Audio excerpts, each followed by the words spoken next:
Well, good morning, everyone.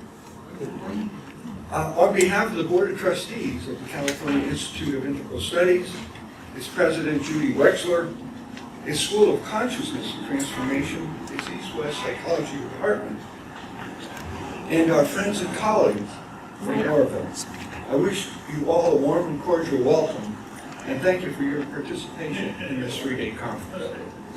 We'll be exploring the ideas and forces surrounding the founding of CIIS in 1968 and the founding of the International Planetary City of Oroville in the same year, both with similar aspirations.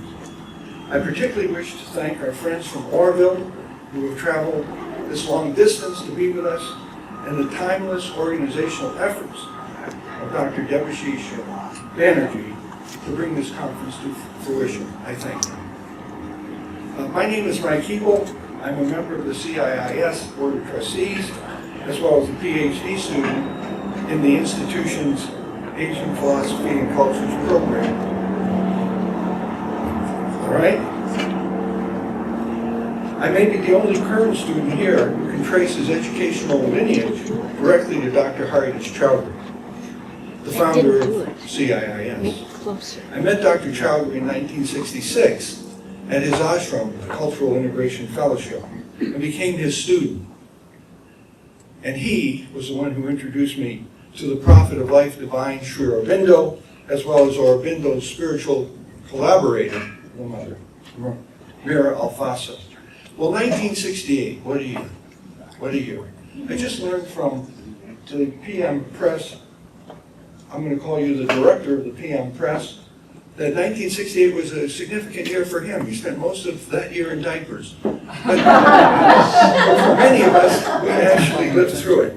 Well, what a year. In a recent article in the New York Review of Books, writer Jackson Leary, an American cultural and intellectual historian, asserts that certain years acquire an almost numinous quality in the collective memory of the culture. He cites 1914, going back 1861, 1789, and to that list he adds 1968. He says the 50th anniversary has brought forth a flood, he says a flood of attempts to recapture it, which is what we're trying to do here, to recapture it. Local, national, transnational histories, anthologies, memoirs, as well as performance art and musical theater, all looking back on 1968. Life magazine, also impressed with 1968, called it a year that changed the world, a year of seismic social, political change across the globe, from the burgeoning anti-Vietnam War, civil rights movements here in the United States, as well as protests and revolutions in Europe. He says the world will never be the same. I'd have to concur. A special edition of Time magazine in that same year termed 1968 the year that shaped a generation. My friend and colleague who was in diapers, he's part of that generation that was shaped, as am I, and most of you in the room. It was like a knife blade, says Time, the year that severed the past from the future. Quote, 1968 was tragedy and horrific entertainment, death of heroes, uprising, suppression, the end of dreams, blood in the streets of Chicago, blood in Paris and in Saigon. And at last, may you remember, at Christmas time of 1968, humanity for the first time floating around the moon. Time magazine's persons of the year in 1968 were three astronauts. The three astronauts who were in Apollo 8 floating around the moon. And who here can forget that magnificent photo that they took of planet Earth as a whole? That became the icon of the space age, as well as shaped the environmental movement and served as its symbol. As you will hear from our presenters, 1968 was the year that rocked the world. 12 volatile months that transformed who we are as a people, as well as who we are today. Theirs will be a global account. To name just a few events, student protest movements across Europe and the United States, US, France, Germany, Poland, Yugoslavia, Czechoslovakia, and Mexico. You may remember the Nigerian Civil War and the starvation in Biafra, the assassinations of the Reverend Martin Luther King and John F. Kennedy, Robert F. Kennedy. I didn't know this, but America's first interracial kiss on television occurred in 1968 in the Star Trek series. The Prague Spring, the invasion of Czechoslovakia by 750,000 Warsaw Pact troops. That at the time was the largest military operation in Europe since World War II. The Tet Offensive in Vietnam, the film's 2001 Space Odyssey, Planet of the Apes, also released in 1968. U.S. President Lyndon Johnson signed the Civil Rights Act of that year. The Black Panther Party emerged across the bridge in Oakland. Europe's first heart transplant occurred in Paris. The musical Hair, 1968. Down the peninsula, the semiconductor company Intel was founded in 1968. Many of us remember the Democratic Nomination Committee in 1968 with the police and protesters battling in the streets of Chicago. And then there were 150 women who went to Atlantic City to demonstrate against the Miss America pageant. Boeing introduced its first 747 jumbo jet, which made travel around the world much more available to almost everyone. It was the beginning of the Troubles in Ireland, when the police beat up demonstrators in the city of Derry. Then during the Olympic Games in Mexico City, 2 medal winners, Tommy Smith and John Carlos, raised their fist in a Black Power salute. This one surprised me. Yale University announced in 1968 that it would admit women. And in San Francisco, 2 events that I remember. The computer mouse was first demonstrated here, and it was the year that the Zodiac killings commenced, sending terror throughout our citizenry. Then in February of 1968, very famous rock group from England decided to go to India, the Beatles. They decided to go to the ashram, Maharishi Mahesh Yogi, and take up transcendental meditation. In reading about that, I wondered, why did they do it? And the best explanation I had was that for all their fame and fortune, they were lacking one thing that they really wanted.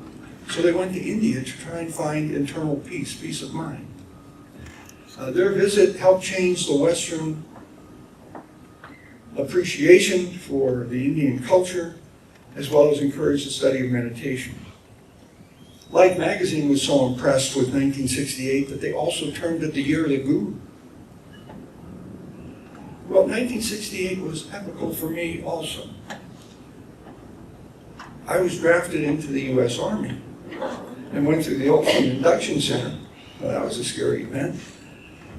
And just before being called to active duty, I received an occupational deferment because at the time I was a young police officer in the San Francisco Police Department. I was assigned to the Park Police Station in the Haight-Ashbury, and from that point of view, I witnessed the 1967 Summer of Love. Counterculture prominent figures, Timothy Leary, Richard Alpert. The mantra, turn on, tune in, and drop out. I saw the beginnings of the Haight-Ashbury Free Medical Clinic. The Diggers, the Mime Troupe. I spent many a night, as perhaps some of you did, in the room at Winterland on Steiner Street, listening to many musical artists and bands that later were inducted into the Rock and Roll Hall of Fame. Janis Joplin and Jerry Garcia. Creedence Clearwater Revival. The Grateful Dead and Jefferson Airplane. I also chanced upon cult leader Charles Manson while walking the beat on Haight Street. Well, in 1968, I was also a graduate student at the University of California studying criminology. What a year. Here I experienced the People's Park, the barbed wire and tear gas of the National Guard that spent most of their time on campus, as did I. It was a very interesting year for me. I spent, in that year, more than 12 hours a day on the UC Berkeley campus as a student, and then in mutual aid as a peace officer. Well, 1968, this was an amazing year. Many of you in this hall have your own personal experiences of and about 1968. Others may have perceptions, reflections, and understandings. Today, I and the convener urge you to bring these into this 3-day conversation on revolution, counterculture, pedagogy, and utopia. As we, for the next 3 days, jointly revisit 1968, we will examine 2 institutions that have had an enduring and transforming presence in the U.S. and India, namely CIIS, founded in 1968 by Haridas Chaudhuri as the educational arm of the Cultural Integration Fellowship, and then, of course, the founding of Aurobindo, the City of Dawn, by the mother, also in February of 1968. This was founded as a collective experiment, a planetary city dedicated to human unity and international understanding. And behind both of these is the visionary presence of Sri Aurobindo. For it was Sri Aurobindo's recommendation that brought Haridas Chaudhuri to San Francisco in 1951, and it was also his vision and work from which Aurobindo draws its inspiration. Our presenter and panelists will ask many provocative questions. They'll ask whether Aurobindo can teach us about the living potential of utopia, and whether or not CIIS can reignite its revolutionary pedagogic content, which served as San Francisco's counterculture in many, many, many ways. May we together offer some answers and perhaps even some plans for action. I would now like to offer an invocation as our conference commences. An invocation is generally an appeal to a higher power for assistance.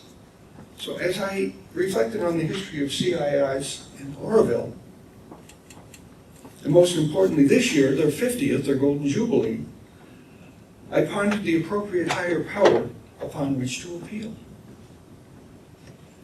Well, that higher power jumped out at me.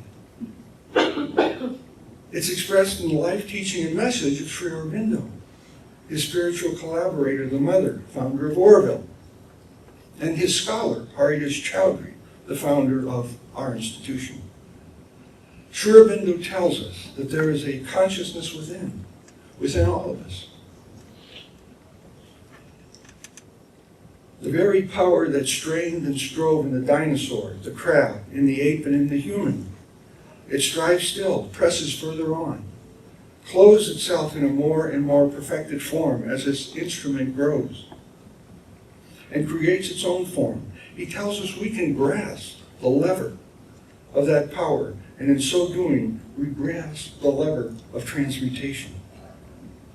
He says we can shorten the slow, ponderous time of evolution, that we can make concentrated evolution. We can become conscious creators of a new being. For him, for Sri Aurobindo, he would tell us this is a time of great adventure. The adventure, however, he would say, is within, in the power of spirit, which has always been there, supreme, trotting on. Hidden spirit, growing to become spirit manifest on earth. Were Sri Aurobindo here today, physically, he would tell us and urge that we have the courage to descend into our hearts where everything is possible because the divine is within. In 1950, Sri Aurobindo recommended Haridas Chaudhuri to come to America to teach Aurobindo's philosophy and integral yoga. Chaudhuri had written his doctoral dissertation on Sri Aurobindo entitled Prophet of Life Divine.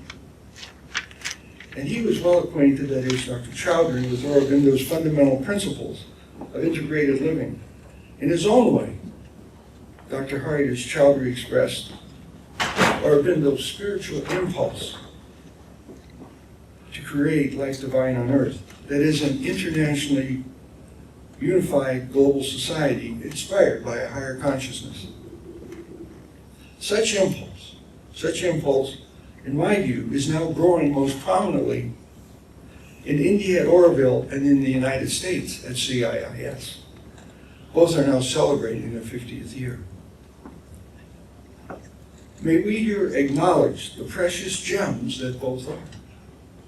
May we realize the necessity to ensure their survival for generations to come. May we make certain that present and future students of CIIS and visitors and residents of Oroville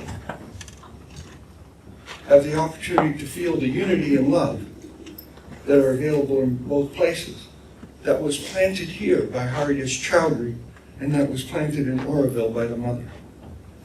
A spiritual impulse in our heart to bring forth that which is best in us, noblest in us, and in the final analysis, it's a divine impulse towards the integral, towards transformation of consciousness. Concluding, it is this vision, perhaps ideal, of and for CIIS and Oroville, that makes them, for me, so compelling, so lovable, and so precious. May I go forward today with this recognition, and may you all join me as we cherish the past and build for the future. Om Shanti, Shanti, Shanti. Peace and love.